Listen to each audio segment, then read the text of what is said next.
రాజకీయాల్లో visionary leader గా పేరు తెచ్చుకున్న ఆంధ్రప్రదేశ్ రాష్ట్ర ముఖ్యమంత్రి నారా చంద్రబాబు నాయుడుకి సింగపూర్ దేశమన్న అక్కడ జరిగిన అభివృద్ధి అన్న ఒక ప్రత్యేకమైన అభిమానం. 1995 నుంచి 2004 మధ్య ఉమ్మడి ఏపీ సీఎం గా ఉన్న కాలం నుంచే ఆయన సింగపూర్ మోడల్ ను ఒక రోడ్ మ్యాప్ లా భావిస్తూ వస్తున్నారు. ఏ వనరులు లేని ఒక చిన్న ద్వీపాన్ని కేవలం కొన్ని దశాబ్దాల్లోనే ప్రపంచంలోనే అత్యంత సంపన్నమైన ఆర్థిక హబ్ గా మార్చిన ఆధునిక సింగపూర్ శిల్పి లీ క్వాన్ యూ నాయకత్వ శైలి అంటే బాబుకు విపరీతమైన ఇష్టం. టెక్నాలజీ, గ్లోబల్ ఇన్వెస్ట్మెంట్స్ మరియు సమర్థవంతమైన పాలన ద్వారా సమాజాన్ని మార్చవచ్చని లీ క్వాన్ యూ నిరూపిస్తే దాన్నే చంద్రబాబు ఇన్స్పిరేషన్ గా తీసుకున్నారు.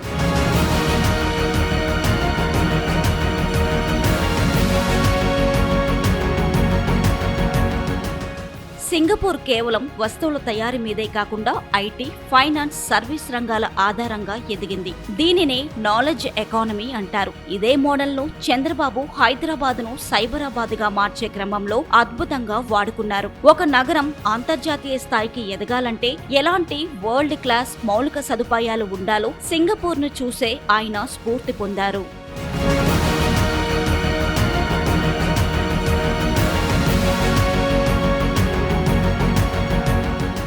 ఇక 2014లో ఆంధ్రప్రదేశ్ విభజన తరువాత నూతన రాజధాని అమరావతిని నిర్మించాలనుకున్నప్పుడు చంద్రబాబుకు మళ్లీ సింగపూర్ మోడలే గుర్తొచ్చింది. అమరావతి మాస్టర్ ప్లాన్ ను రూపొందించే బాధ్యతను సింగపూర్ కు చెందిన ప్రసిద్ధ సంస్థలు సూర్బానా, జురాంగ్ మరియు ఆ దేశ ప్రభుత్వ ఏజెన్సీలకు అప్పగించారు. నదీ తీరంలో ఒక గ్లోబల్ సిటీని తక్కువ స్థలంలో ఎక్కువ వసతులతో ఎలా ప్లాన్ చేయవచ్చో సింగపూర్ నిరూపించింది.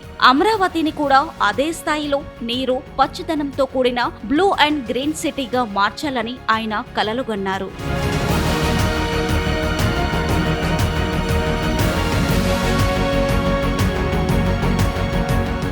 త్వరితగతిన నిర్ణయాలు, అవినీతి లేని వ్యవస్థ, అనుకున్న సమయానికి పనులు పూర్తి కావడం Singapore bureaucracy speciality. Chandrababu Naidu కూడా corporate style management, time bound delivery మరియు ఫాస్ట్ ట్రాక్ క్లియరెన్స్ లను ఇష్టపడతారు.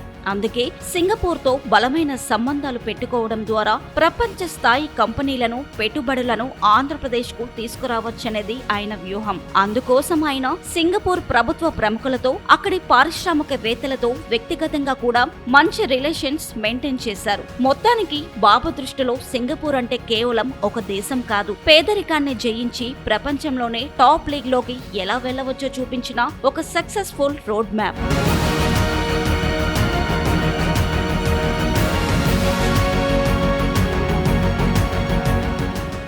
వనరులు లేకపోయినా మానవ వనరులతో అద్భుతాలు సృష్టించవచ్చని నమ్మిన లీ క్వాన్ యూ విజనే చంద్రబాబు నాయుడుని అంతగా ఆకర్షించింది. హైదరాబాద్ నాలెడ్జ్ ఎకానమీ నుంచి అమరావతి గ్లోబల్ ప్లాన్ వరకు బాబు సింగపూర్ మోడల్ ఎంచుకోవడానికి గల బలమైన రాజకీయ, ఆర్థిక కారణాలు ఇవే. మరి నవ్యాంధ్రలో ఈ సింగపూర్ తరహా కలలు ఎంతవరకు సాకారం అవుతాయో చూడాలి.